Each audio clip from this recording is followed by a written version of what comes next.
Hey, this is Sean Leary from Loma Prieta and Jerome's Dream, and you're listening to The New Scene.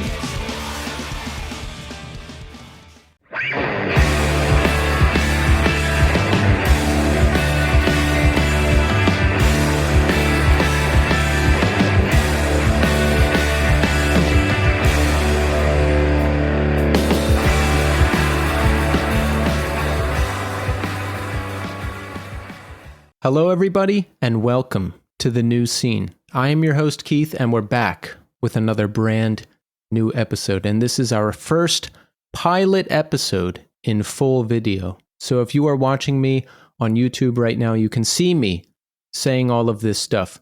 The decision to pivot to video came to me very suddenly. I was like, we just have to do it. I just woke up one day and I was like, this is it. We have to do it. I want this thing to grow. I want it to continue to grow. And I think video will be a big part of that. So we're here. The intro of the show will be in video. The interviews will be in video. And the outro of the show will be in video as well. And in segment 3 of the show, there will be bonus content. You know, in segment 3 of the show, when I do show reviews, there'll be bonus video content there. There'll be bonus video segments. For example, this past week, Nathaniel Shannon, the photographer who did the St. Vitus Bar book as well, he did a photo shoot for my band Memory Entry, and there's a bonus video segment covering that at the end of this episode. So make sure you check out the show on YouTube to see the bonus content and to see the video. And we will be fully transitioned to video by January 20th. Until then, some interviews will have video, some will not, but the full transition will take place by January 20th. And on the show this week, we have Jared Cortland, drummer of State Faults. State Faults put out the excellent Children of the Moon LP earlier this year on Death Wish Inc. I love the record. I hope you do too. They've also got a new pressing of their 2019 LP Clairvoyant out now on Iodine Recordings. So make sure you check that out. Make sure you go pick it up. I love the band. I love their music. And you know, with the conversations on this show, I never know exactly how it's going to go. There's always pleasant surprises. And in addition to talking about State Faults and everything they've done, there's a lot of great conversation this episode about what it takes to make it as a new band, as a DIY band, as an up-and-coming band. And I thought that whole angle of the conversation was interesting as well. That conversation is coming up shortly, but first, here's how you can support The New Scene. Rate us 5 stars on Apple Podcasts and Spotify. Subscribe to our YouTube channel. We have a main channel with full video episodes and a clips channel with clips from select episodes. We have shirts for sale at our store at Death Wish Inc.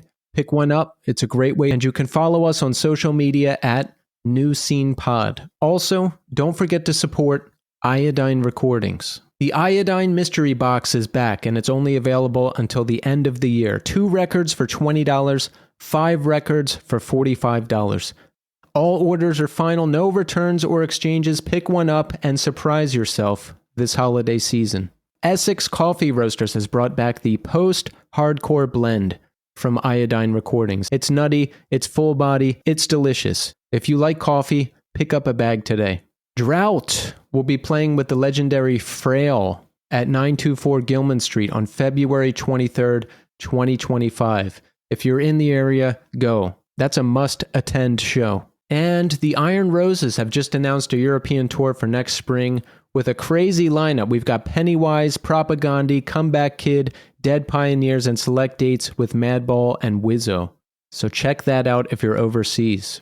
Also, don't forget to support our sponsor for the month of December, 30-Something Records. 30-Something Records is a German independent record label based in Berlin, Germany. It was founded by Matthias and Maren Bacher in 2019. They've got reissues and new releases from exciting artists all over the globe, including Far, The Fire Theft, Star Market, Pop Unknown, Orange 9mm, and more. Salil, So What? The new discography from Enemy of the Sun is streaming everywhere right now. And you'll really dig this if you're a fan of the noisier side of hardcore. Think Early Dillinger, think Dead Guy, think Breathe or Resist. Those are awesome bands, and Enemy of the Sun is an awesome band, so check it out. And Belgian folk artist Philemon just dropped a brand new single called Hold On. So make sure you go check that out. That's from his upcoming debut LP called Waste. and there's 2 vinyl variants up now for pre-order, so go grab one. And limited quantities of Super Bloom CDs and cassettes are back in the 30-something store. Super Bloom are an excellent post-hardcore alt band out of New York City, so go pick something up from them while supplies last. For more information, head to 30somethingrecords.com or follow them on Instagram at 30.something.records. Okay, so check back in with me after the conversation with Jared. I'll tell you everything that's going on with me. I saw Interpol in Brooklyn this past week. We'll talk about that. Nathaniel Shannon came and did a photo shoot for my band Memory Entry. We'll talk about that. We'll cover everything. But right now, we are going to speak to Jared Cortland of State Faults. Enjoy. All right, we are here now with Jared Cortland. Jared, welcome to the show. Hey, thanks for having me. Yes, Jared, it's great to have you here. You know, State Faults is doing a lot of great stuff lately. We've got the 2019 repress of Clairvoyant. There's a pressing coming out on Iodine Recordings, which is very exciting. And we've got Children of the Moon, in my opinion, and the opinion of many others, one of the best records of 2024. And I'm excited to talk to you about all of that and more. But Jared, first I want to ask you, how are you doing today? I'm doing pretty great today, man. I'm doing better now that I'm here. Thank you so much for that, for all the kind words. That really means a lot. It's kind of wild to hear people talk so kindly about something that you create. It's very cool, though. Yeah. It took me a long time to get used to compliments. I used to be very physically uncomfortable, and I still am, but I trained myself just to smile, say thank you, and move on, and not act like a maniac. Yeah. Is it like that for you at all? I'm the exact same way. I had to get used to I look at it kind of like, if somebody were to give you a gift or something, you're just accepting a gift. Somebody's giving you the gift of kind words. So I try not to act too awkward, and I try not to downplay it to make them feel bad about giving me kind words. I don't gloat in it either. So I think I'm getting better at just, oh, wow, thank you so much. Yeah, that's the perfect. Is just thank you and move on. Because if the person doesn't say anything, then it's like, oh man. But then that's the way. But where do you live? I live in Santa Rosa, California. So we're like an hour north of San Francisco. So like North Bay area ish. Yeah, that's a great area. I always say this: if I had to live anywhere else, I'm in Brooklyn, New York. If I had to live anywhere else, I think I would want it to be Northern California, because I used to travel a lot for work, and that's the only time I ever went somewhere and was sad to come home. Like I was in San Francisco for a week and I was like sad to come home. Yeah, well, it's beautiful up here. I love Northern California. I was born in San Diego, and I lived there till I was like 10, I think. So for the longest time, I thought I'd always want to go back. But now that I've been here, I'm 36 now. So I've been in Santa Rosa ever since I was 10. But I love it up here. And it's gorgeous, especially the coastline, Yeah. Did your family move there when you were 10? Yeah. My dad accepted a job, so we moved up here. It was tough moving away from all your friends, but it's not like I had that many friends. And my best friend from the area actually moved up to Sacramento maybe a couple years after. And so for a lot of summers after that, I would go to his house, spend like a week there during the summer. He'd come over to my house, spend a week here, because it's only a couple hours drive to Sacramento. And he started up a tattoo shop recently, and I started apprenticing under him. And so now I'm into tattooing, and it's been pretty cool having, that part of my life follow me up from San Diego. So I'd say my life is overall better having moved up here. Yeah. How long have you been tattooing now? I'm tattooing a few years, I think going on 3 years. And I think my apprenticeship was about a year. I started that, 3 years ago. I'm at a shop called Hidden Coast that's in Sebastopol, which is like one of the next towns over. And I've been there since April, I want to say.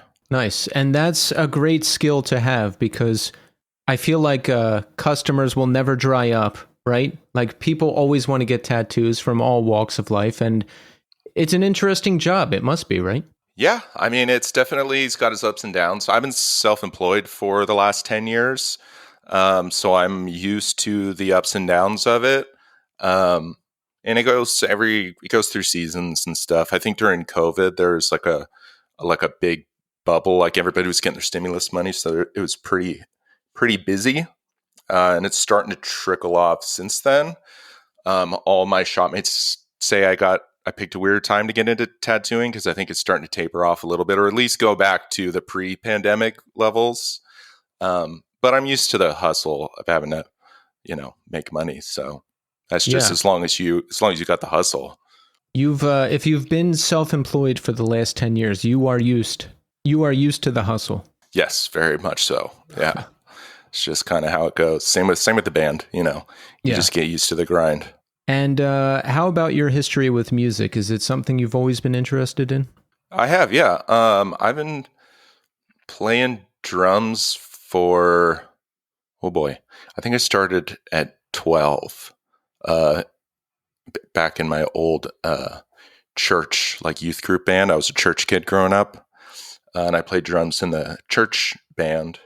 But I had wanted to play drums since I was like a little kid. Ever since I just got into music, I was always air drumming and doing that whole thing. But yeah, music has just been a part of my life for as long as I can remember. Music and art, like in drawing, and I've been doing music just about as steadily as I've been doing art. I mean, we started Stay False back in 2010. I was in a metalcore band before that, which was my first band outside of high school, and I think I joined that band in 2007, 2008. So really, since I kind of had a band in high school too, we didn't really do anything, but really since high school, I've been playing music, or at least like trying to be active in music. So it's definitely been a huge part of my life. How about your relationship with punk, hardcore, emo? Like, what was your thing? What grabbed you? What bands grabbed you? Did you go to a particular show and discover it? Tell us about that. Yeah, it's always been heavier music. I think the first like alternative like rock band I was into, I want to say that was Incubus. I think Incubus.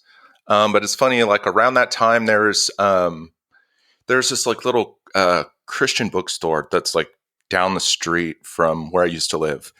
And they had this section that like, they have like the Christian worshipy whatever shit at the music store, but then they had this small little like alternative section. And so they had all like the Christian rip-off bands where you had like, for your Limp Bizkit, you had like the Christian version of Limp Bizkit, whatever that band was. And there's a band, and I don't know if I found them at this store or if I heard them. I think so this band called Blindside, and I think they were on MTV because they got signed to POD's record label.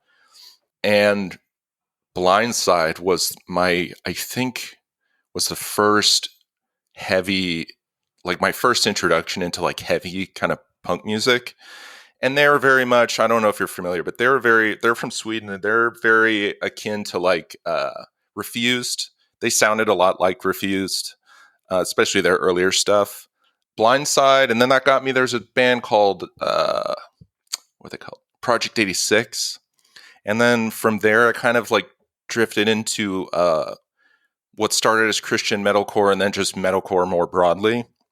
So Norma Jean, August Burns Red, Under Oath. My first show, or the first one that I remember, I think it was Blindside also. I saw them at the Pound in San Francisco. I was there a long time ago. That place doesn't exist anymore, right? No, it doesn't.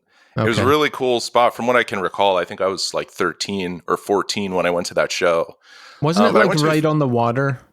Yeah. I remember it. It was like I was on tour with This Day Forward and Time in Malta and maybe Open Hand. I can't remember, but this was 2002, so a long time ago. But I just remember like dreary gray skies and stone and like right by the water, and it was really awesome. Yeah, it's a cool spot. It's kind of dingy, little like punk Yeah. spot.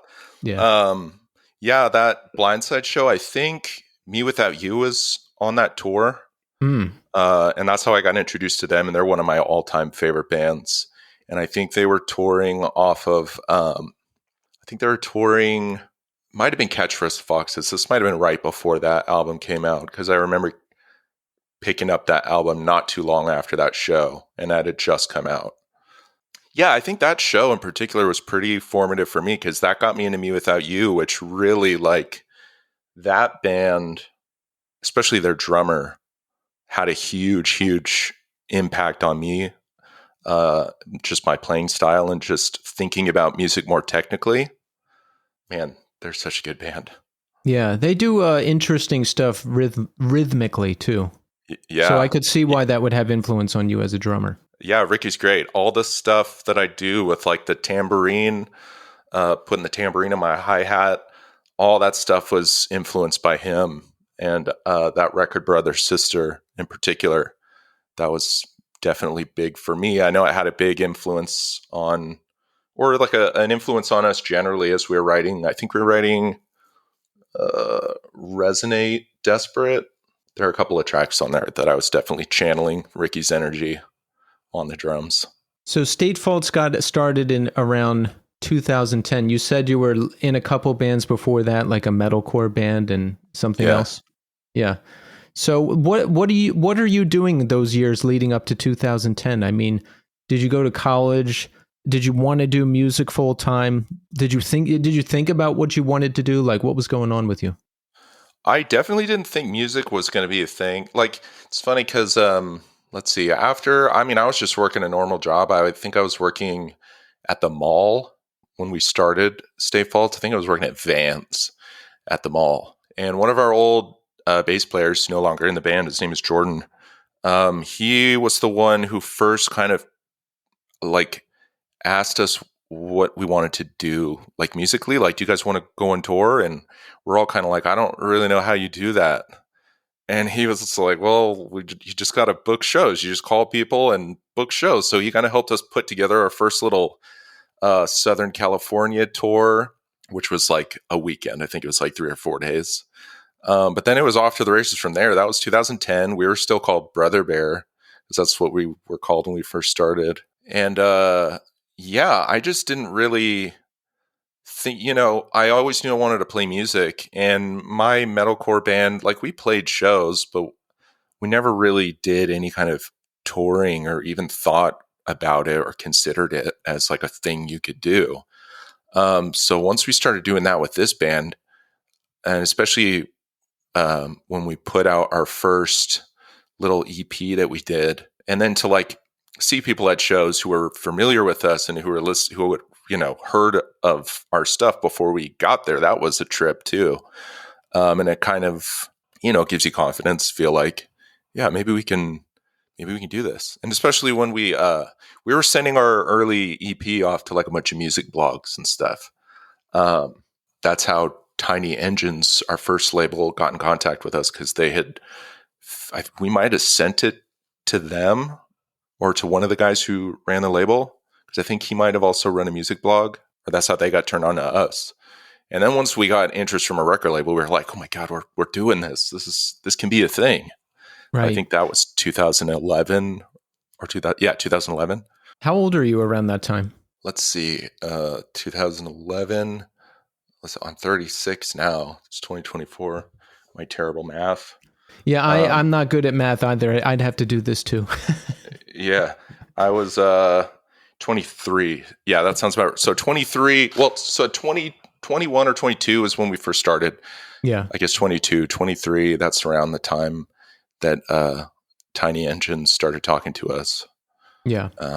That's the piece I was missing when I was younger, was like, I like made CDR demos for our band, and I would get us shows sometimes locally, but like the sending it out to blogs and sending it out to be reviewed and getting in touch with people and booking tours and booking shows like outside your hometown, you have to put in the effort to get out there and start to get recognized, and I didn't really realize that when I was younger. Yeah, and it's definitely changed a lot from what it was back then because we were uploading. I mean, we made physical CDs that we were selling at our show. We might have just been giving them away because I remember in my apartment, I bought a bunch of construction paper, like nice art paper, um, cut them out to like printer size so I could run them through my inkjet, and then just printed some artwork that I did.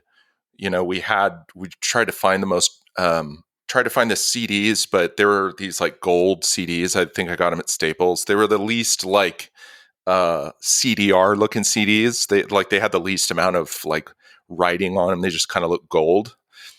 So we got those, burned our first EP on those, and then I made a little template that I think I found it online to like make the paper, like fold it into these little CD sleeves.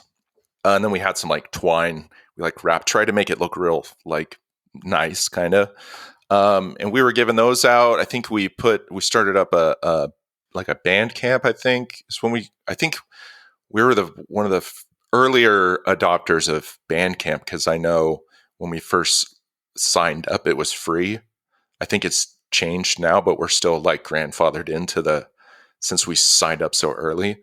But I think we were selling our CDs on Bandcamp, and it's funny because when we toured Europe a couple years ago, one of the guys who put us up had one of those CDs, which he must have ordered online. I was like, what is this doing here? This is insane.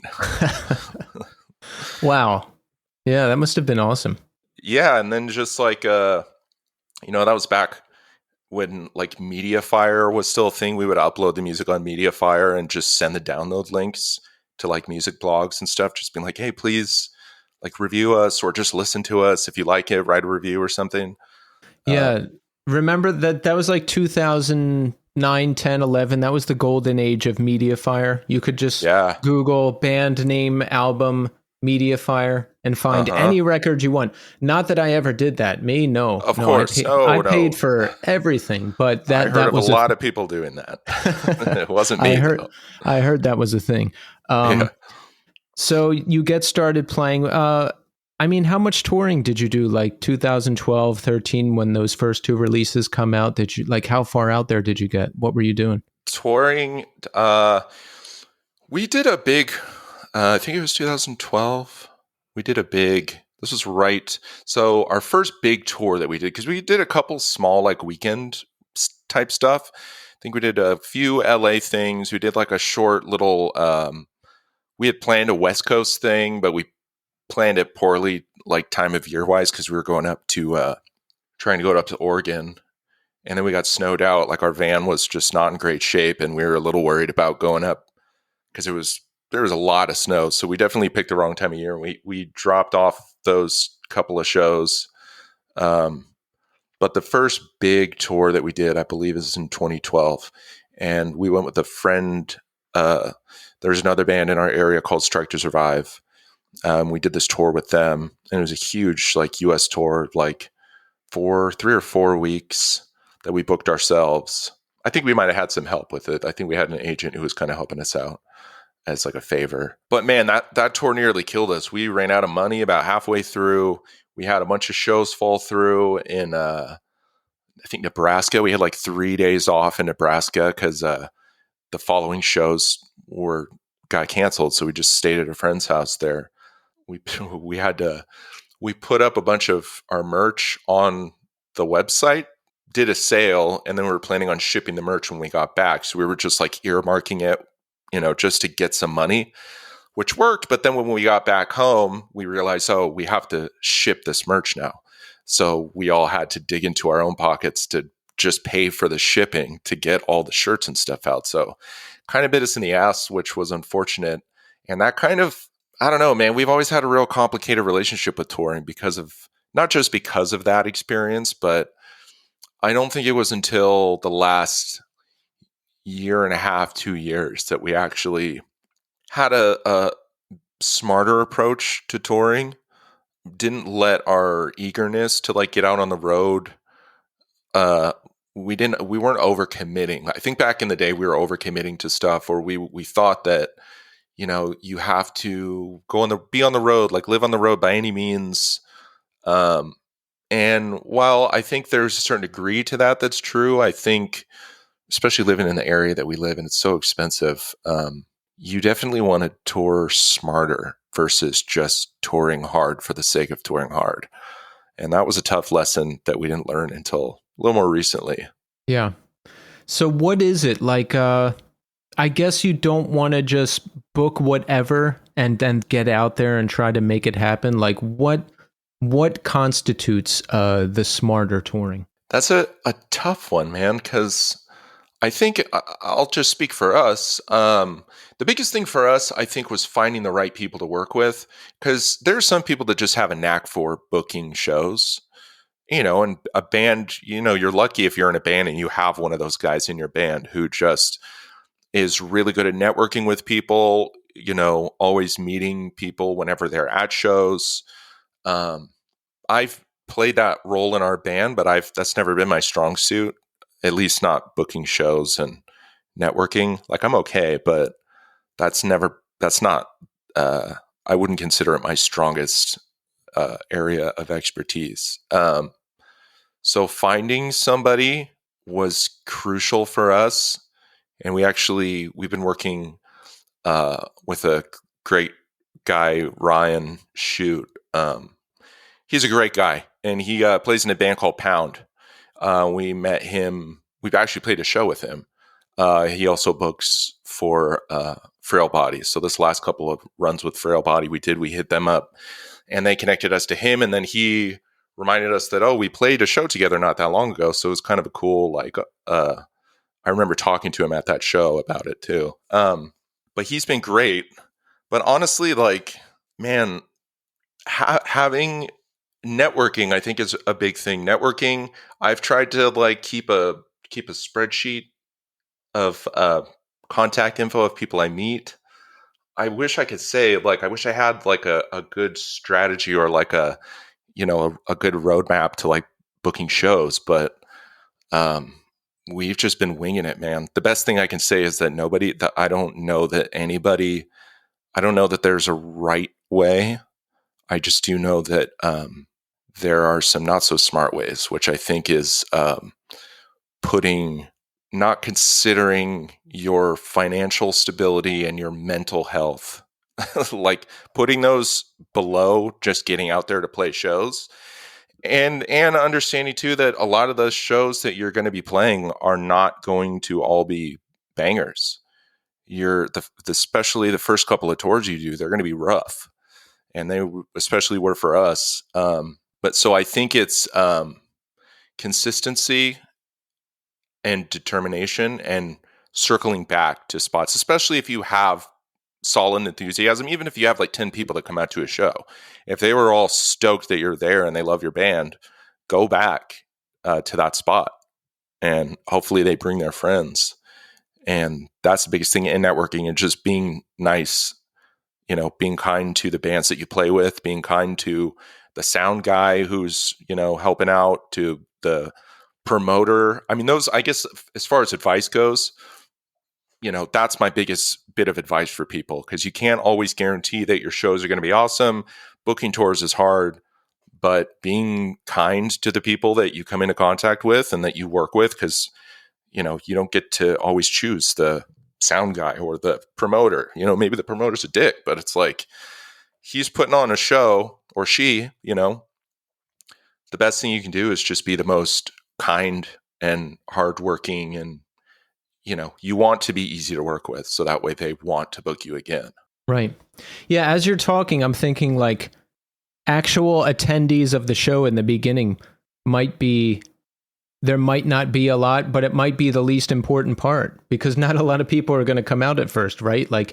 You're booking these shows, you're networking, you're meeting sound guys and promoters and other bands, and maybe they can help you at some point, and you're getting out there and practicing playing live. And hopefully there's some people there, like you said, hopefully there's 5-10 people there, and they like you and they'll come back when you play again. Yeah, and even what you just said, you're practicing. When you're first starting a band and you're ready to make that jump into playing live shows, or even to think about touring, so much of those early stages is just, I mean, there's practice that you do in your practice space by yourselves, but when you're playing in front of people, I remember that the first, band that I was in, I used to play bass in that band. And I remember that the very first show I played with them, it was the first time I'd been on stage it's the first time I'd been on stage with a bass guitar because I was used to drumming.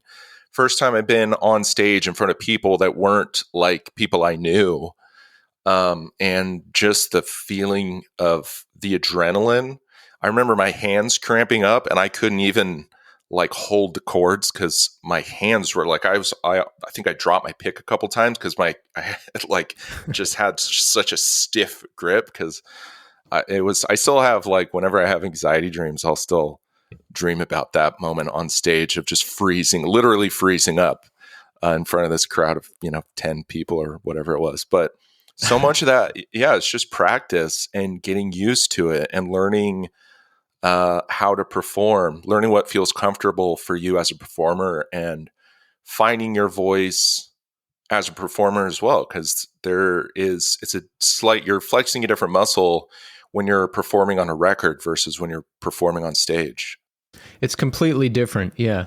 You just reminded me there was some years where I wasn't playing music and I always would have this recurring dream where like the band's about to go on stage and they're like, we need you to play the set. Yeah. And I don't know the set at all. And yeah, I have to go out there. But you reminded me too, was it last year? Yeah. Last year I was playing bass in a band and it was my first time playing live in like 7 years. And the band, I was playing bass and the band was pretty proggy too. So I was terrified, but I was really trying to act like everything was fine. And I would kind of like freeze up and like blank out too. And then you have to like snap out of it and just keep going. So it can be intense for sure. Our old bass player, we had a show where he spaced out on one of the songs. This was an early show back in our early days. And I think he spaced out on a song, couldn't remember how to play it. And he just turned the volume down on the bass amp just for the rest of the song. We had no bass. I was like, that's one way to do it. Get through it. Good method. Another one I just remembered. I saw a friend's band. I don't want to say who, but I think they hadn't played in a while, and I was really excited to see them. And they were going to play another song, and I think the guitar player just didn't remember how to play it. Like they just started, and he's like, I don't remember. And then I think they just ended the set, and I was like, oh, man. Damn. That sucks. I know that feeling, though, of like being on the spot. It's never not good for it to happen at a show and to completely forget a song. I can't imagine. I've definitely had like spotty moments where I forget a part or, luckily, though, I'm trying to think if there are any early shows where we had like a colossal, like, I think before we started playing shows, like we had enough practice that we didn't have any really bad moments like that, at least none that I can remember. But I feel like the worst thing that could happen is maybe you really mess up and start over, right? Well, I guess besides my example of just for not remembering the song at all and not playing it, but I feel like in most cases the worst thing that could happen is like you mess up and start over, and that's not that big of a deal if you just keep rolling, Not the end of the world. And that's also what playing a lot of shows and having those early shows where there's not really anybody at there's not a whole lot of people coming out. It's kind of nice in the sense that like you're not being forced to learn how to do this in front of a huge crowd. Because obviously, like everybody's dream when they start a band is like you get added to a show with a huge band or like one of your favorite bands, and you're playing in front of 300 people. But if that's your first show or that's like you're really early on in this new project, like that's a very scary and incredibly humbling place to be. Like you should consider yourself lucky especially if you're playing music for the first time, like enjoy those shows of struggling and having not so many people there because you have fewer people who will remember when you sounded really bad. When you're in your successful years, there's going to be very little evidence of you really sucking. That's a great point. I like that. Yeah. So State Faults continues on till 2013. I'm looking at the discography here. Was there like no activity from 2013 to 2019? So after, let's see, we did that US tour. That was pretty rough. We did a couple smaller West Coast runs. I think the last tour before our big hiatus was in 2014. We did a little Pacific Northwest. I think it was a full West Coast tour. We had written most of Clairvoyant at that point. And we had it mostly demoed out. I think we had 7 or 8 songs of that record written. We had it all demoed out. I think where the plan was, I think we even booked studio time with Jack Shirley at that point.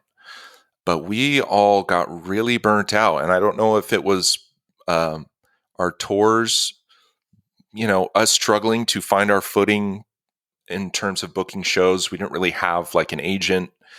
None of us felt that confident in how to do it. And I think also interpersonally, I think we were all feeling a little bit exhausted or wanting to try something different. I'm not really exactly sure, but we intentionally put State Faults to the side and we started a band called Slow Bloom, which actually, I guess it was a little more evolved. Like we had these 7 or 8 songs written.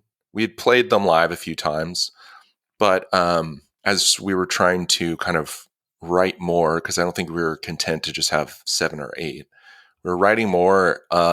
Me and Johnny were listening to a lot of Sonic Youth at the time and trying to kind of channel some of that energy into our songwriting. And it wasn't sounding very, very much like the other stuff. It wasn't really sounding much like State Faults. But instead of like trying to force more State Faults sounding songs, we just kind of went with it. And I think because of that, we decided to kind of change things up and not force it to be State Faults, maybe put that to the side for a minute and just, pick it up later. And that's kind of always, even when songs don't make the cut on an album, we always set them aside because we know we're going to pick it up later and hear something fresh. But yeah, we, not too long after 2014, 2015, we morphed all of those new ideas into a project called Slow Bloom. It was basically State Faults, plus our buddy Timmy, who was in that band, Strike to Survive, that we toured with back in the day. And sort of took that little detour into more post-punk territory. We did an EP that we released through our old label, No Sleep. I think we did 2 EPs actually, or maybe like a 5-song EP. We did a self-released EP. We did another EP through No Sleep, and then we did like a 2-song like single through No Sleep. That went up until 2019. Yeah, 2018, 2019. And that's when we kind of decided to resurrect State Faults. Somebody wrote, I think it was like Dan Ozzi or something, that wrote like a really nice little write-up on one of our records, which was kind of wild. And I read it and I was like, this is insane. Like that, does people care still about State Faults? Because we just kind of, I don't know if we were feeling bitter or if we were just feeling like, I think when you get burnt out on a project or it's like really hard, and then you start to see your peers from that era that you were active start to either, gain more momentum or start doing the things that you wished you could have done. It makes you dig your heels in more, or at least for us, it made me want to dig my heels in more to this new project that we started. And it's like, well, we'll just, fuck State Faults. We'll just do this new thing. Who cares? But once we got back, once I read that and then we started thinking about it, we were just like, why don't we try playing some of the songs? Like, we haven't done it in a while. Let's just try playing through some of them.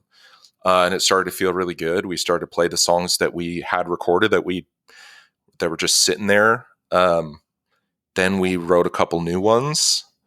Then we just kind of decided maybe it's time to take those songs and actually finish the record that we started. And I think it was a good place for us too. I think I think Slow Bloom had kind of done everything that we set out to do with it, at least for us personally. I think it started to get a little rough, not feeling as inspired to keep doing it. It just felt like mission accomplished with what we did there, and felt like the right time to bring Stay False back. Yeah. That's an interesting trajectory. Like you're doing State Faults, you put out these records, you're gaining this momentum, but then like this other thing pops up, and it's like, well, let's just start a new band. You know, that's an interesting trajectory. Yeah, I wouldn't say it's a smart trajectory. I think there are a lot of places within our trajectory in our career that probably we could have made better decisions, or at least if we had the right guidance or somebody kind of helping us, not necessarily helping us, but just kind of like, we've always felt very isolated in our music scene out here. The music scene in our area has definitely gone through a lot of shifts over the last decade plus. But as far as screamo goes and like post-hardcore, like there's not been a huge scene. You've got Loma Prieta in San Francisco, and they've always been kind of our North Star. But they're a not like they're like upperclassmen for us. Like, they weren't quite in our music scene. They were they always felt a little bit out of reach, and so we felt like a little isolated from all the bands that were doing similar stuff that we were doing. We were either on the East Coast or in the Midwest, or just it always felt like so far away from us. So to tour, to connect with bands like that, we just didn't know how to do it. And it just felt so unachievable. And yeah, we've just always kind of felt overwhelmed, I guess, or unsure of how to do this, which I've, in retrospect, just kind of learned that's just part of navigating the music industry. Nobody really knows exactly what they're doing. Mm-hmm. You just keep throwing shit at the wall until something sticks. And then if it works, just keep doing that until you find something that works better, or until the thing you're doing no longer works, and then you have to try and adapt. I think for us, the only way to keep going, because we all still wanted to play music, I think sometimes you just need a change in focus or change in perspective to keep the energy alive.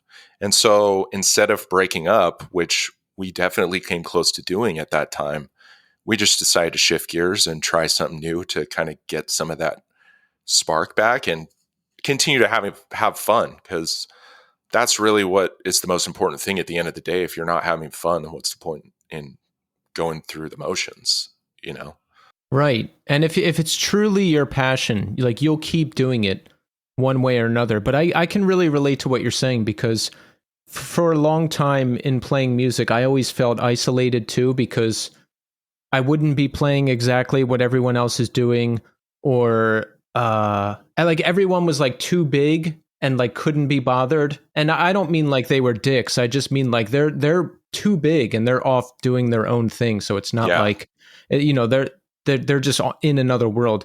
Or I was too inexperienced for anyone to like get involved with me. I don't know. It's just whatever it is. But that's great what you said. Like, you just have to keep doing different things, something to find your way in to whatever it is, right? Because there's been so many years where I was in different bands and I never really like figured out the formula.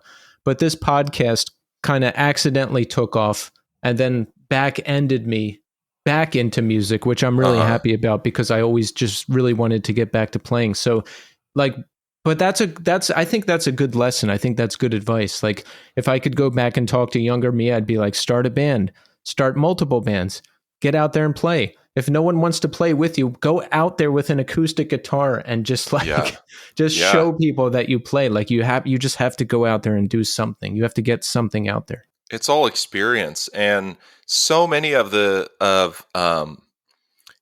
see new kids come into the scene, and, you get that feeling of like, oh, that's cool. Like, they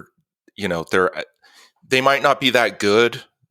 you can see that they're green and they don't really know what they're doing, and they're asking for a lot of help, and they're trying to get on your show, or they're asking for whatever the favor might be.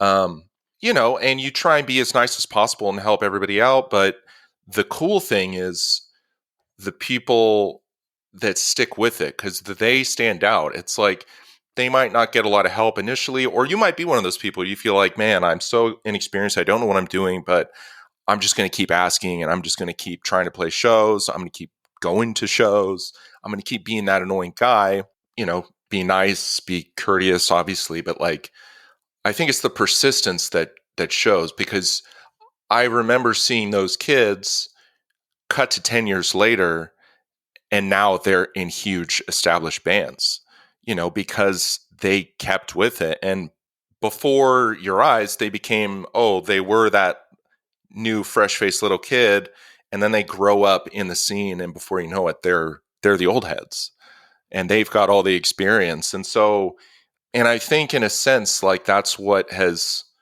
I think, helped us with this with the last record too, and that's why I'm thankful for that time away when we were doing Slow Bloom, because instead of just throwing up our hands or putting state faults to the side and then just going off and doing whatever, or just not playing music at all, like, we kept with it. We did what we had to do so we could stay active and still have fun. Because we played shows and did tours and stuff with Slow Bloom. Luckily, the guy Timmy who joined the band, he had a much better knack for booking shows and being kind of taken over in that position. So I didn't feel like I had to. So I didn't feel I was doing a very good job at it. But it kept us active. It kept us engaged with people. And a lot of the people who were fans of State Faults, like, that was our audience, because that was the audience we cultivated. So most people that got into us initially were people who were familiar with what we were doing with State Faults, and they were just like, well, if you guys aren't doing State Faults, I'll check out what you're currently doing. But yeah, like, I think I've come to realize that a lot of people, whether there's a big, whatever genre they're in, whether that scene is thriving where they're from or whether it's not, everybody to an extent feels a little isolated, at least initially, or feels like they don't know exactly what they're doing, or maybe they're being a burden to people, asking for too much help. But you just got to stick with it and not be afraid to be afraid.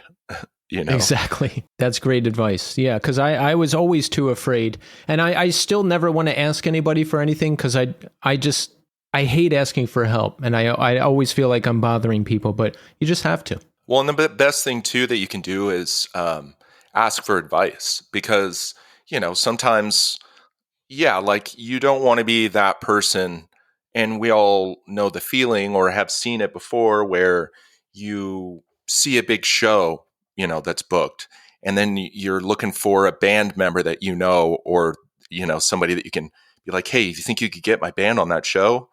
You don't necessarily, that's not a super effective way to, like, get your spot, but asking people for advice, I mean, that's been my go-to, because I've been the same way. I don't like asking for favors. I don't like having people do stuff for me. I always want to be the one, or at least know how to do the thing. So I always just, I'll ask if somebody has 5 or 10 minutes to sit and just kind of let me ask them questions. Like, how do you do this? Like, if I wanted to book a show, like, what's the best way to go about it? Or, if I want to, like, get signed to a record label, or I want the right people to hear my music, what would you recommend that I do? Like, where's a good place to start? And never asking them for favors or being like, hey, could you, like, take my record and give it to so-and-so? Just be like, hey, how did you guys do it? Like, what would be some advice for me? And I feel like people are a lot more receptive to somebody who's hungry for knowledge versus somebody who's hungry for a favor, That's a good point. Yeah. So if you see your friends playing a big show, you should be like, hey, let's say my friend's playing a big show and I want to open that show. What would you do? No, I'm just kidding. Don't approach it that way. Don't approach it that way. You should just be genuine. You just have to be genuine. I think that's what it comes down to. Like, just talk to people like people, do your thing. be genuine, and the rest should fall into place. Yeah, and if you really want to get involved in your scene too, figure out which people are doing what, and then see what they need help with, because everybody needs help doing something, and no one person can prop up their scene alone. So figure out where, especially if you're not, if you like being involved in music, but maybe, playing music isn't the most important. I mean, there are plenty of people who their thing is putting on shows or helping bands, connecting bands to people who do like to put on the shows. Like, there's always a place for you to fit in within a music community. It's just important to try and find your place. So Clairvoyant, we write this record, it comes out in 2019, and we're geared up to do amazing things, right? The band is back together. We're going to go out and hit it hard. And then the pandemic happens. Yes. So we were very fortunate with the time we had before the pandemic, because that record dropped. We did two tours. We did one US tour. We did one that was more of like a Midwest / West Coast run. And then we got to do Europe, which was phenomenal. Our buddy Darren, who runs Dog Nights Records, who helped us put that one out, him and a guy, Ivan, who is actually, he went to one of our very first shows as Brother Bear. He was visiting California from Croatia, went to our show, had a online blog or something. He interviewed us for that blog. I remember very broken English trying to get through this interview with this guy who was randomly there from Croatia, and then cut, 5, 6, however many years later, 2019, he's helping us put together a tour in Europe. It's very cool. And he's the nicest guy. And that tour, touring Europe, it just generally is just so much more fun. And I don't know if it's that, kids out there, when they see a band from overseas, they just want to treat them extra nice, or if just touring culture is just a lot more put together out there, or maybe it's just cheaper and easier, but you definitely feel kind of like a rock star when you're out there touring Europe. People put you up. I think you can always count on having a place to stay and having a hot meal, which was very cool. And people were just super nice to us. So that tour was very awesome, pretty successful. We ended that run at Fluff Fest, which was second to last Fluff Fest, I think. I think they might have done one after that, but the pandemic, I think that may have even been the last one. I think the pandemic kind of killed Fluff Fest, if I'm not mistaken. I could be wrong about this. Did Fluff Fest. It was crazy cool. We had enough money that we made on that run to where we just rolled it over into plane tickets, because we got invited back for another fest, IC Stars, I think, which is also no longer. But we were supposed to do IC Stars. Booked our flights. We had a US tour with hotel books that we were supposed to go on, and then a week or two later go out back to Europe. The week before our US tour is when they started lockdowns. I remember we're like, I don't know what's going to happen. Like, when you first started hearing about all this stuff going on, we're like, I don't know what's going to happen. Hopefully everything works out. We'll just hit the road and hopefully we'll be good. But yeah, it was that week before where you start seeing different, each city start to initiate the lockdown orders. I think Italy, which is we're going to be playing a lot of shows in Italy. I think they were one of the first countries that locked down, or that had like the biggest like outbreak or whatever. Man, that was rough. That really sucked. But again, because we had worked hard to get the momentum we were starting to see, so we didn't want to let that go to waste. So we just decided, since we're all in this mandatory lockdown, and people were getting the stimulus money, getting paid not to go to work, we had a practice space that we've been writing all of our stuff in anyways. Let's just go, lock ourselves in there and just write until we have another record. So I think we booked, we talked to our manager at the time about who we wanted to record with. The band that he's managing, The World is a Beautiful Place, Chris Teddy came to mind because he was already a fan of ours. So we decided to book time with him. We set it for October. This was in, I don't know when this would have been, early, maybe in late spring. That's when we booked the studio time. In 2020 or 2021? In 2020. Okay. So did you end up getting there in October? Yeah. We spent the whole summer of 2020 writing the record. We wrote, we wrote 15 songs. Had like a huge, just creative spree. Just wrote like 15 really solid songs that we loved, all of them. We knew they weren't all going to make the record, but we just decided to go in with as many as we could until we had to leave to go record. So yeah, we went in October of that year. We spent 3 weeks at his studio, recorded all the songs, and then over the next 4 years, kept kind of adding to it. We had the whole thing recorded at the end of 2020. We added strings. We added all the interstitial stuff that kind of ties the record together. All of that came after. We knew that that's what we wanted to do with it, but all that stuff came after the fact. There was also a lot of frustration with, it took a lot to get this record to exist. There was stuff going on with the band too, right? Like, didn't your bass player leave, I think, a couple months before you were going to record it? Yes. So yeah, I think the pandemic kind of hit him pretty hard. We're always constantly in a state of struggle with the band, touring and all that stuff. Like, we don't have a lot of money. We're always just trying to make enough just to get us to the next thing. Yeah. But Michael, he really wanted to go back to school. He actually, before he joined the band, he was in school, didn't exactly drop out, but kind of paused everything so he could pursue music with us.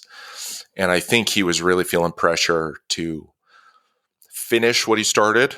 I think there was some other just frustration with the pandemic, and there's the collective anxiety of the entire country, the entire world.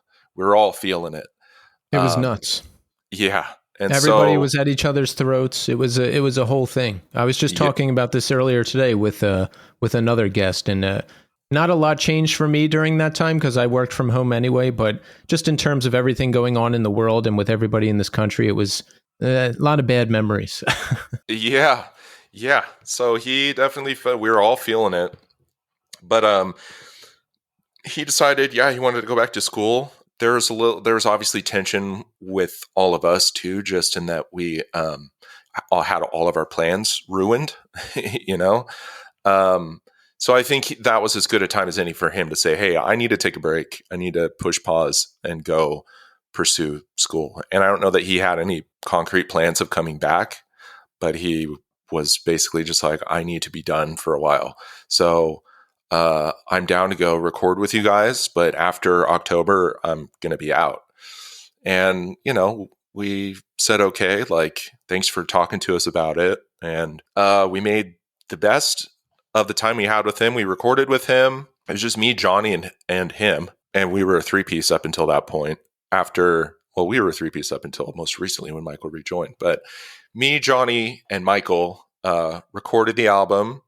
Michael left after we were done. And our buddy Jeff, who played in a band called Litany for the Whale, he pretty quickly stepped in. He was the first person I think we asked, or even thought to ask. Asked him, he was down. Then he rejoined, learned a bunch of the songs. We didn't really have any plans to go like play shows because everything was still kind of in lockdown mode.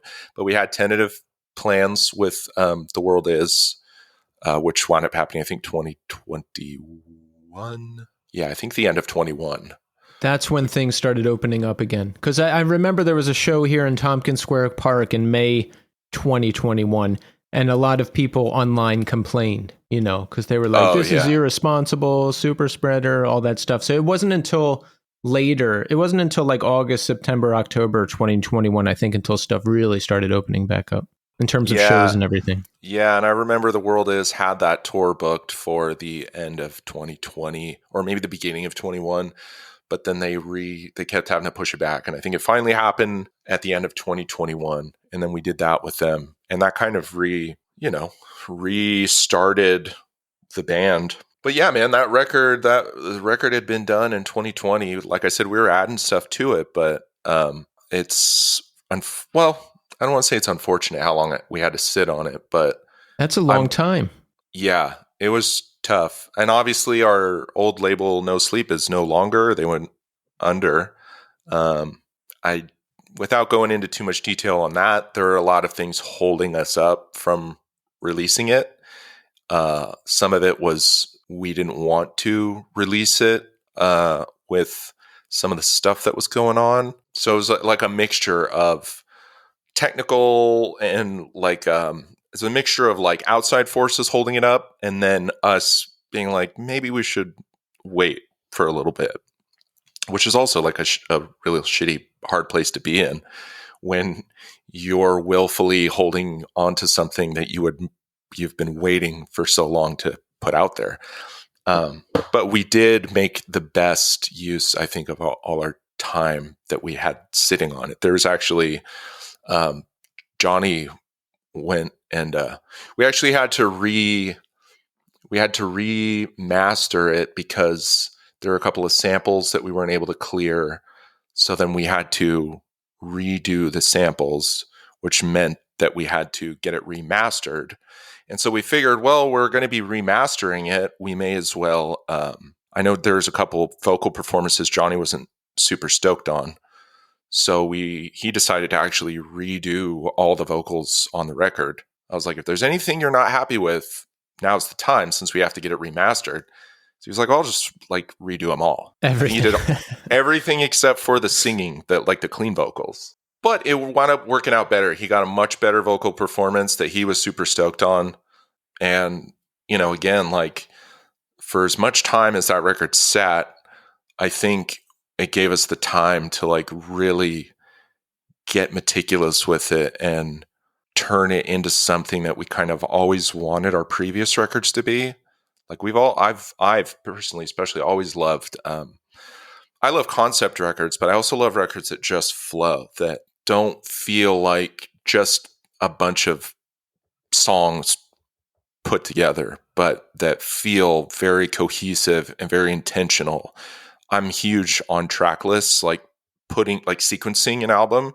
Oh yeah. So I'm very conscious of how each song flows into the next one, where songs go on the album. And so we spent a lot of time. We kind of knew like which songs we wanted to flow into each other, but we got to spend a lot of time writing. It almost felt like writing another record after the fact, because we had this record written, but now is like writing the part of the record that ties all the songs in. And that was really fun for me because it's something, like I said, I pay a lot of like weirdly like obsessive attention to when I'm listening to records. And the ones that do that well are some of my favorite records of all time. Bright Eyes always does that with his records. Kendrick Lamar with To Pimp a Butterfly, really for all his records, but that record in particular, I remember that came out around the same time that we were writing, maybe it was around the time we were writing Clairvoyant. But man, records like that like they're just some of my favorite things. So being able to do that with this record, I feel like we got as close to it sounding like it did in our heads as we've ever got on a record. Because there's a lot of times you finish a record and it's like, it's not really exactly how I thought this was going to sound, but it's as good as we could do. So yeah, if it's close, if it's as close as it can be to how it sounded in your head, then that's a great thing. Because yeah, it sucks when you hear it one way and then you hear it and you're like, all right, I guess. But yeah, I wanted to ask like that. Yeah, you guys, I read that you guys put so much effort into it to make it really this one cohesive thing more than any other release ever. And that certainly comes across when I listen to it. So it sounds like there a lot of work went into track list order and sampling and blending. Is there like an overall theme too? Is there like an overall arching story? Yeah, I think a lot of I know. So me and Johnny, we both come from religious backgrounds. We spent our early years up to our teenage years in church. His family's all Mormon. Mine were evangelist Christian. There's a lot of overlap and similarities in the intensity of those religions. And so that's always been a big lyrical theme, I know, for Johnny. And then both of us, that's just kind of we bonded over that when we both started the band. That kind of religious trauma, I guess, is what kind of bonded us, along with our musical interests and how well he and I write together. And so I know when we approach an album, I like to feed off of the lyrics because I come up with the artwork and overall like art direction of each record, and that went into.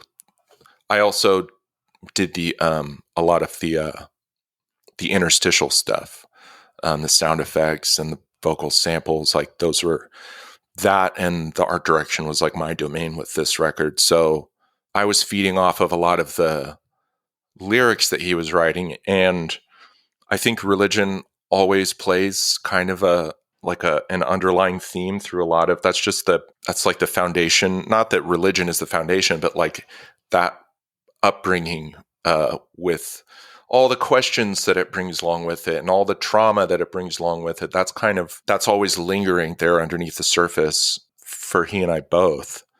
It colors your perspective on the world in a lot of ways. And I think also the issues he was dealing with in his personal life with the relationship he was in at the time, which was a pretty unhealthy one.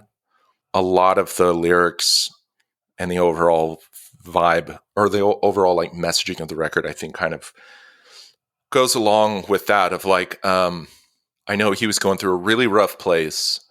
We were during COVID. I was actually just talking with the guys about this.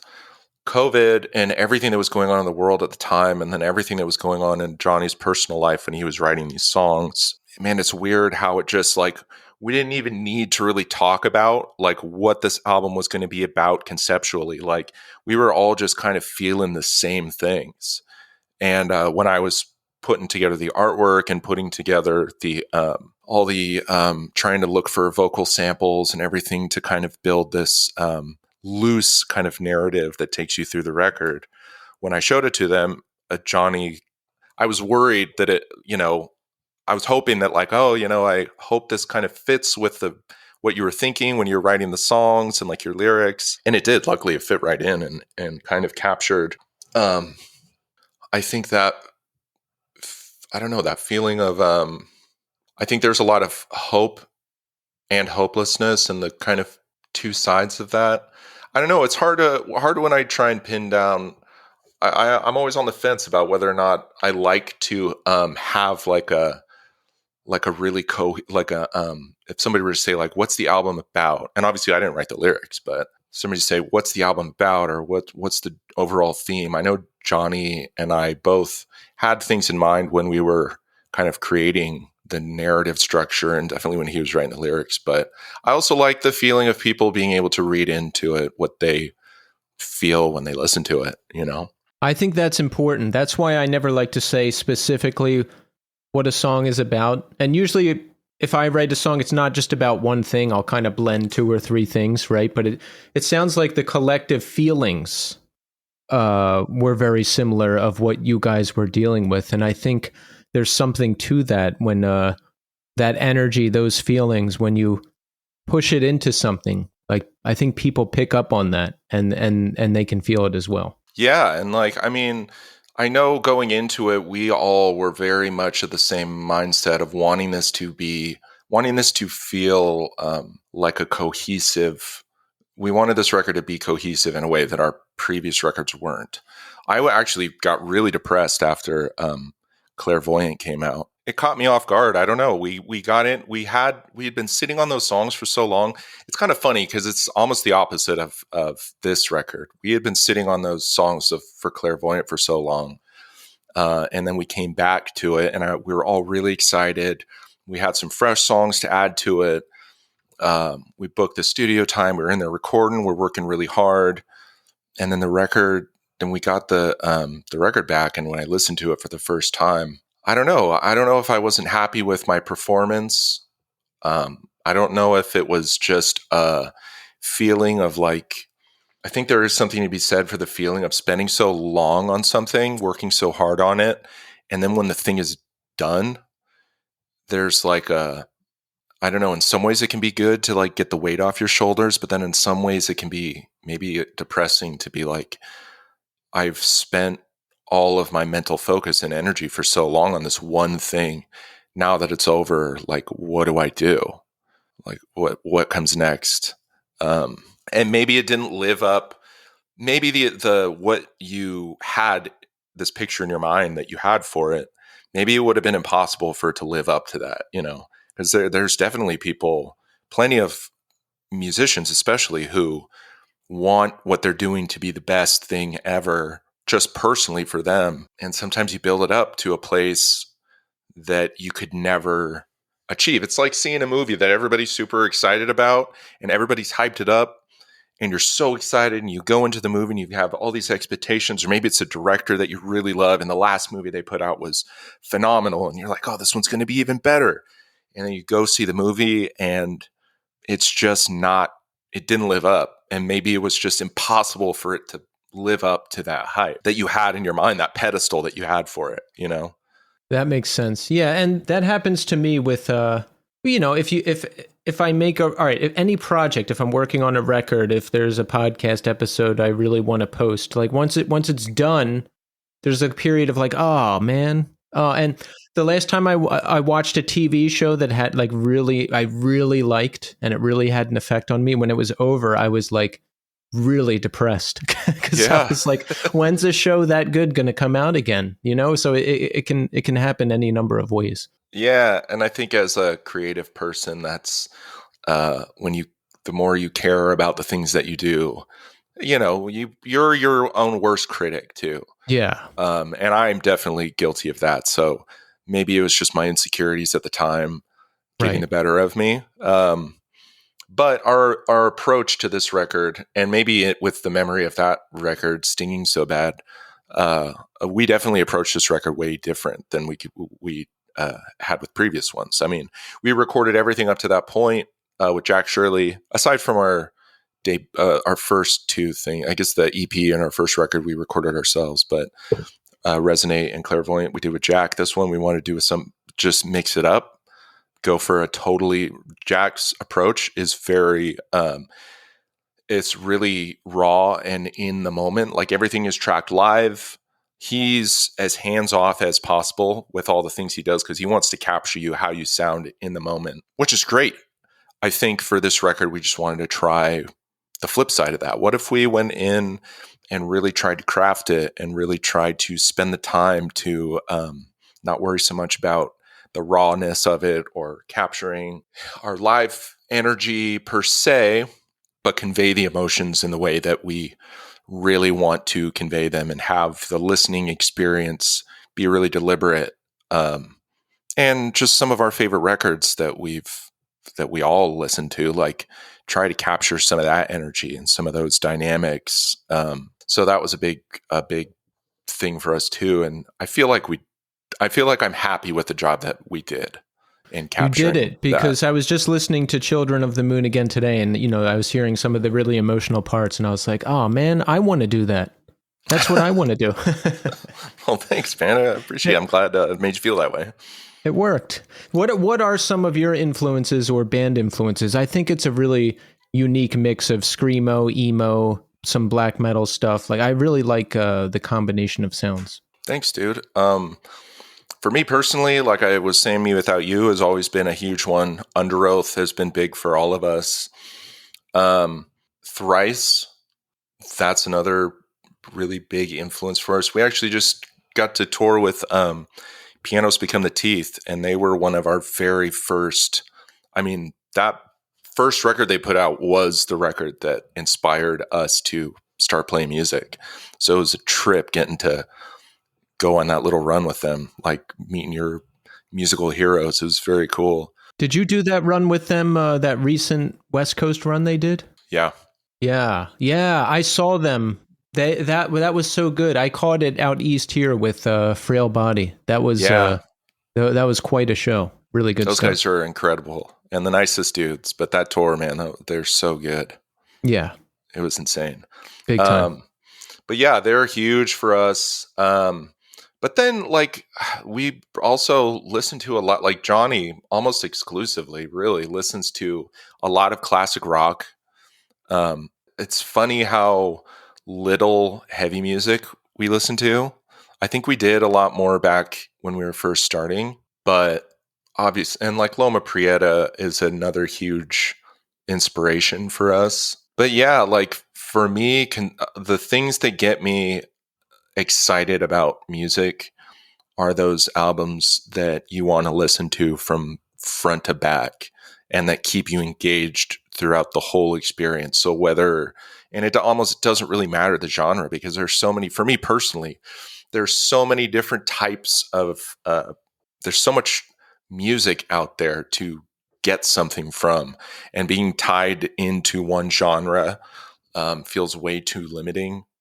And it just doesn't, even if I'm not like, I listen to a Kendrick Lamar record, and like, obviously and there's nothing hip hop about what we're doing, but the way he structures his records, the emotions that they give you when you listen to it, those things, no matter what genre you're in, those things do translate from record to record, and there's ways to capture that stuff. And so it's listening to the craft and the art of building an album, because there's an art to writing a song, and then there's an art to writing an album. And I feel like that some artists write amazing songs, but they don't give as much thought to the album experience. And that's so important for me, is writing an album. I'm also not one to like do playlists. I don't like when people listen to music. A lot of times they'll just pop on a playlist, or they just put their library on shuffle. But I kind of get annoyed by that. I like listening to albums, and it's hard for me to hear a song from an album that I love, and I'll want to go back and start the record from the beginning and listen to it. It's like watching a movie or something, And the albums, like movies, that was a big thing with this record too, is having it play almost like a movie. I like that. That's yeah. I like albums like that that are like an experience. And I do the playlist thing, but you know what? It depends. Certain albums I have to listen to the whole thing. Certain albums, like I take my favorite songs and drop them in one big playlist, and that's what I listen to. It just depends, Depends on the setting too. Like at the tattoo shop, like we just pop on a playlist. Like sometimes that's just the easiest thing to do. Or if you're on a short drive or something, you don't have the time to listen to an entire album, that's the way to do it. But yeah, man, musical influences, there's so many, but those were some of the big ones. Under Oath, Thrice, Me Without You, Depeche Mode. Let's see, man, The Cure. I'm trying to think of any other big ones. Jeff is really into 9 Inch Nails.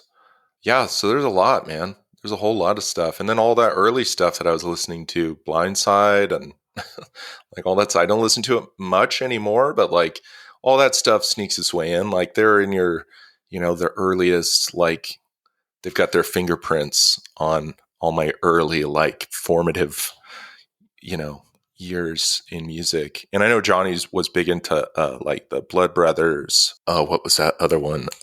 Circle Takes the Square. Fall of Troy. The Mars Volta and At the Drive-In were huge, especially with this record. The Mars Volta, I was definitely listening to a lot of Mars Volta when we were putting this one together.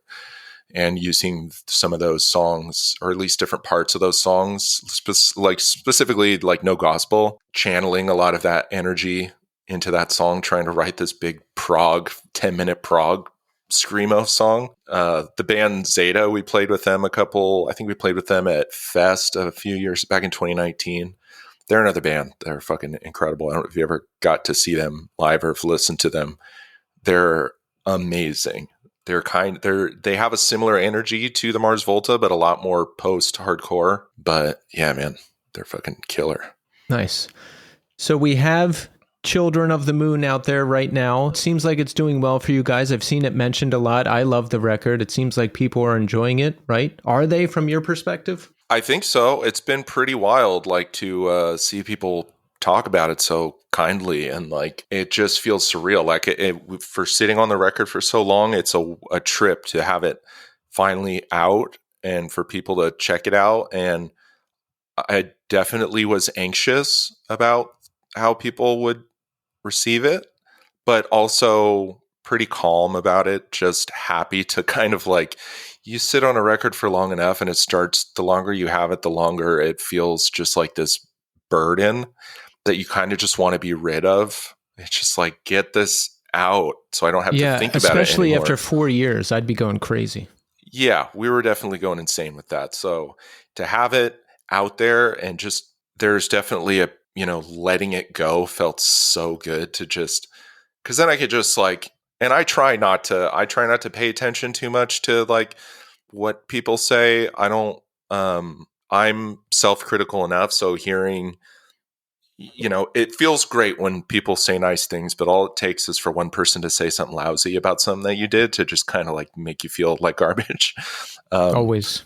But luckily, the majority of what I've seen has been positive, and everybody at shows that we've played have been so nice. The reception these last couple of tours has been incredible. And it's just incredibly cool and makes you feel good about making music. That's awesome. Excellent. And we have a new pressing of Clairvoyant out there right now on Iodine Recordings, yes? Yeah, I believe, I don't know if they've put this out there. I believe they purchased I believe this was from the No Sleep pressing that happened. It's the second pressing of the record that happened in 2021 or 22 or something like that. So I don't know that it's a brand new pressing, but it's definitely a reintroduction of that pressing. So there was a while where it was not available online or anywhere. Now it is available again, which I'm stoked. Yes. And we want everybody to pick up these records, right? I love them. Yeah. We need everybody to hear them. Yes, absolutely. Especially now, like, things are getting weird again with all the supply chain stuff, and just people. I was surprised at how many people, when we were on the road, wanted to buy CDs. I thought, really? They're coming back? Yeah, it's strange. And what I think is happening is kids now, their first car that they get, I mean, our first car had a cassette player, and that was it.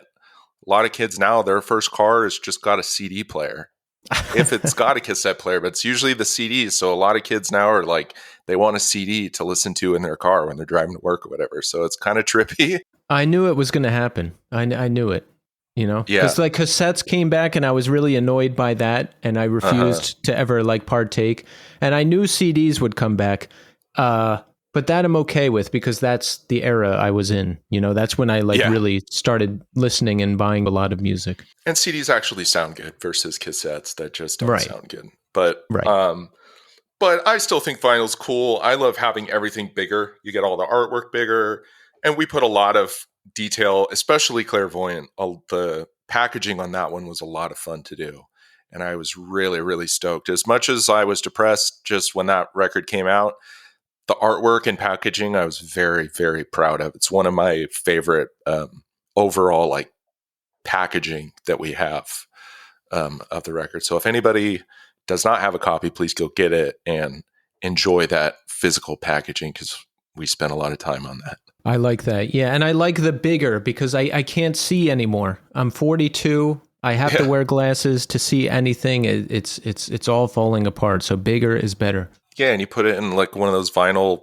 frames, that you can put the artwork on your wall if you don't want to actually listen to it. You just want to collect it. Exactly. So what do we have coming up? Any tours, any shows we can announce? We don't have anything on the books right now. We are hoping to play some fests at the very least next year. I know we're talking about Zagama Beach Records Fest. I would love to get on. There's a handful of festivals that we've been offered in the past, and for whatever reason, whether it was COVID, because I think at least one of those fests we were supposed to do that COVID ruined. But there's always been some reason that we haven't been able to go do them. So I know that one, New Friends Fest is one that we've always wanted to play. There's definitely a couple other ones out there. I think Post Fest would be awesome to play, one or two other ones. So hopefully we can get on some of those. And then, I don't know, as far as next year though goes, we don't have anything currently on the books. We're just kind of playing it by ear, trying to be smart, trying to take care of ourselves and navigate the crazy state of the world right now. And it has not been kind to our wallets. So no, it's bad. It's bad all around. And I hope that's not the case forever. As do I. I'm just glad that the record is out there. I'm glad we were able to be as busy as we were this year and play some awesome, awesome shows. Getting to play with pianos was a bucket list item for us, which I'm so stoked that we got to do and got to meet those guys and become friends with them. And so if anything, if the world ended tomorrow, I would be very happy with what we've achieved and accomplished this year. It definitely feels very gratifying to get to say that we finished this record and we got to celebrate it with people live. That's been really cool. That's awesome. Yeah. So everybody pick up the records. And Jared, I just want to say thank you so much for coming on the show. I love the band. I love what you guys are doing. I hope I get to see you at some point. And thank you so much for coming on the show. Thank you so much for having me, for talking with me. And hopefully we'll get to play somewhere near you soon. That would be awesome to see you in person.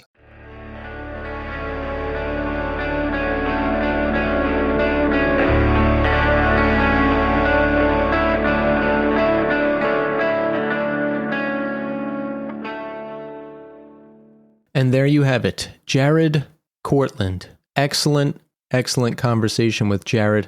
Very happy to have him on the show. I love the band.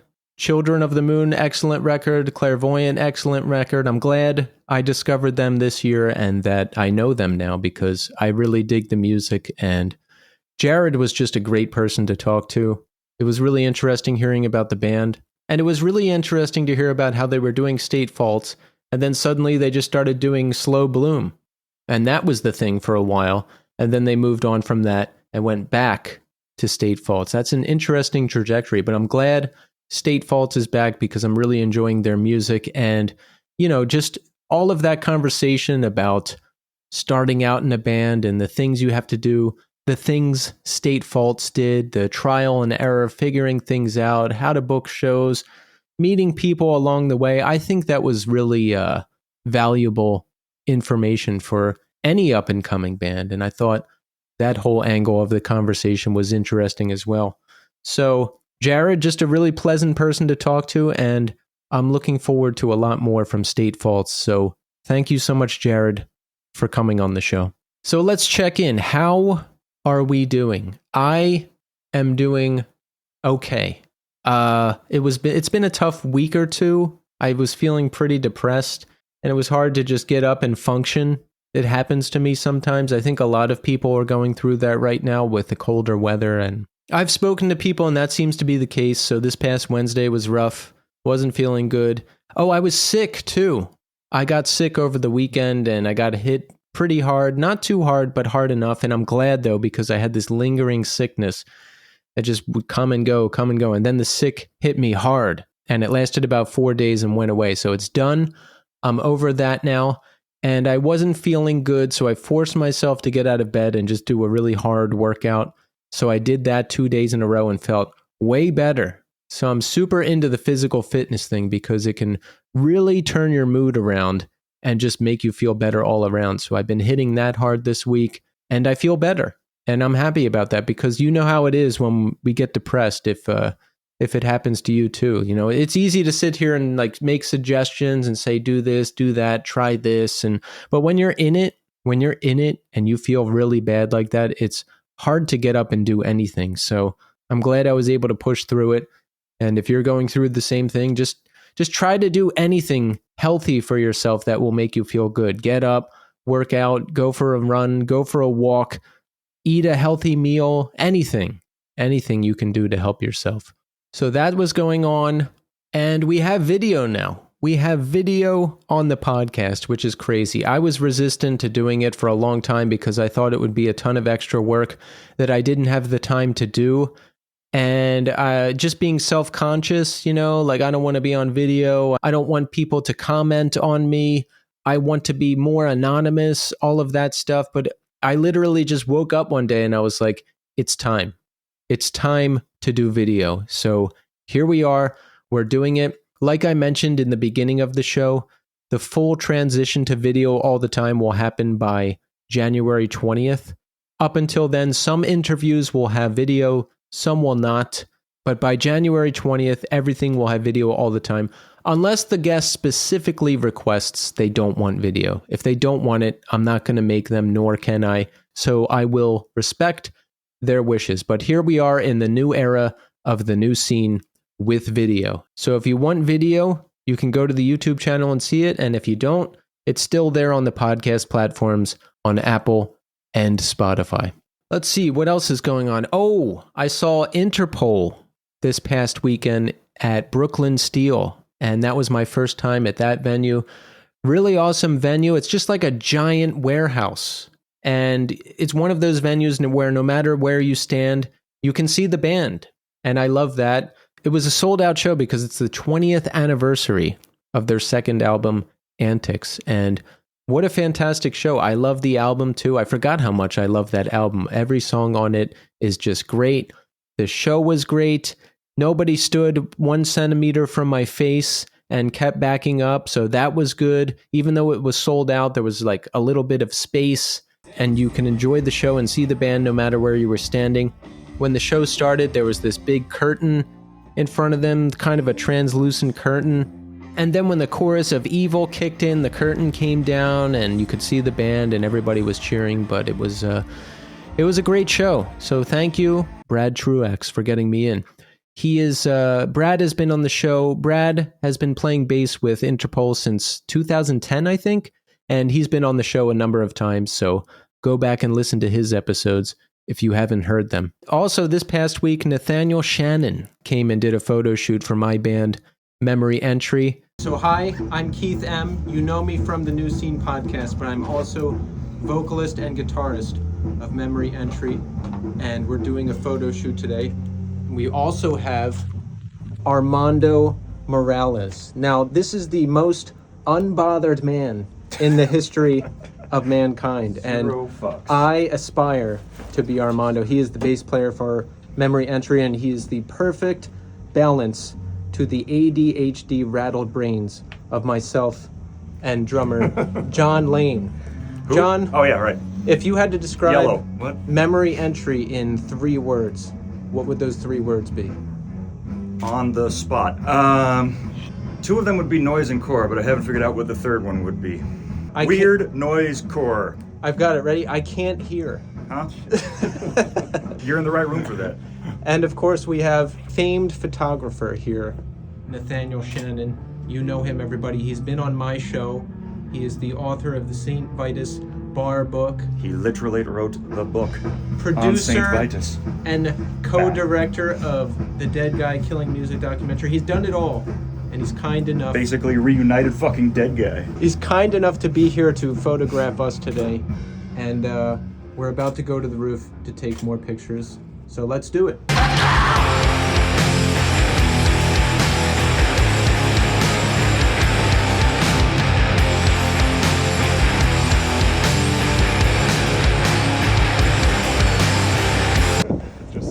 All right, Nathaniel, Do you doing think that you 'cause I can always make talk us shit not about look stupid in these pictures? Yeah. Do you want the city in the background or? I think so. We have Or do to. you Look want at cool that, right? industrial shit. Oh. So if we do that, I would suggest coming here. I'm gonna come up and fix you guys. Yeah, do that. Yeah. That's good. Wait, I looked at the camera. Yeah. Wait, hold on. Fix myself. That's good.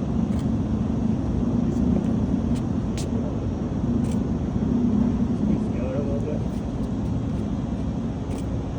We needed new promo photos taken, and Nathaniel was kind enough to come out and do that. You know Nathaniel from his work on the Dead Guy Killing Music documentary, as well as the St. Vitus Bar book, which is still available out there now to purchase, so make sure you pick that up if you haven't. The book is just unbelievably beautiful, and it was great to hang out with Nathaniel. These pictures are going to come out great. Did you see he's doing an event out at the Punk Rock Museum in Las Vegas as well? There's going to be a St. Vitus Bar book event at the museum. Nathaniel's going to be there. Walter Schreifels is going to be there. So go check that out if you have a chance. I forget exactly when it is, but we have the internet. You can look it up. So that was awesome as well. Great to see you, Nathaniel. So let's move into the new scene, Community Hour. I've got some new YouTube comments here from our episode with Will Putney, which people are loving and I'm loving too. That was a great episode. RNB says, great interview as always. Thanks for uploading it. Thank you, RNB, for listening to the show. And Scumdrops says, necessary guest. That is an A+ reference. I laughed a lot when I read that. So thank you, Scumdrops. Yes, I still maintain that Necessary Death ends. Necessary Death has the best modern breakdown. Modern meaning the last 10 years. Of the last 10 years of any band with any breakdown, I say that breakdown at the end of Necessary Death is the best. Let me know if you agree with me. If you don't, let me know that too. We've also got some new Spotify comments on the episode with Will Putney. Benoit Lelevier says, Necessary Death has the best modern breakdown indeed. I heard it live for the first time and my face melted. Benoit, I'm with you on that. It's the best. And Testiclar says, necessary guest. Oh, I wonder if that was the same person. That's good. That's good stuff. So thank you both for those comments. I've also got a new email here from Mason Bradley who says, I wanted to give a shout out to Respire. I took myself to the hella delayed hiatus release show 2 Sundays back and was blown away. Between the spectacular venue and excellent lineup, I'll be thinking about this show for a long time. I snagged a copy of the Denouement plus Memorial LP2, my very first Persistent Vision release. Rohan and I had a lovely chat about the protest, the hero shirt I was wearing. I could have said much more, but I was feeling rather shy and awkward. Still, an unforgettable night, and the brutality of it all was unmatched. Oh, I forgot about that. I think that's a word me and Tommy used in an older episode. Oh, that's good stuff. That's the perfect description for Respire, brutality. And I've got your show to thank for getting me onto this wonderful band. Mason, I'm really glad that you went to the show and got to catch them and had a good time. That's awesome stuff. And I was really bummed out that Respire's shows, the first run of shows got canceled because there was some customs nonsense that they were dealing with. And it got pushed back, and then they came back and booked different dates in different cities. I did not get to see them here in New York City, but I really hope that I do at some point because they're a fantastic band. So thank you, Mason, for the email. Hope you're doing well. I've also got a new Apple Podcast review here from Adam 8. Adam 8 says, great podcast. Very well done. Thanks. Thank you, Adam, for the review. And remember, we're very close to 300 Apple Podcast reviews. So if you have an iPhone, you can rate the show, and it's very easy to do. Just open up the podcast app on your iPhone, search the new scene, scroll down a bit. You'll see the stars. Just hit the 5-star button. There's also a write a review button. You can hit that and write a review here like Adam did. We just need 5 more. We've been on the push to 300 Apple Podcast reviews since July, and we only need 5 more to close the gap. So if you've sent one, thank you so much. If you haven't sent one yet, now is the time. Please do. Let's close that gap before the end of the year. We just need 5 more. And that is it for this week. That is everything I have. So please subscribe to the YouTube channel if you haven't yet, because we have these brand new video episodes now. You don't want to miss out on that. Keep rating the show on Apple Podcasts and Spotify. Let's start pushing those numbers towards 400, because next year we're going to have to do the push to 400 reviews. So thanks everybody who's been sending in reviews. And we are going to end the show with the final song from Interpol's Antics. It's called A Time to Be Small, and it brings back a lot of good memories for me of the mid-2000s. I'll add the song to the New Scene 2024 Spotify playlist. I put all of my song recommendations there. I put all of the bands that have been on the show that year in that playlist. So go and follow it on Spotify, and I'll see you next week.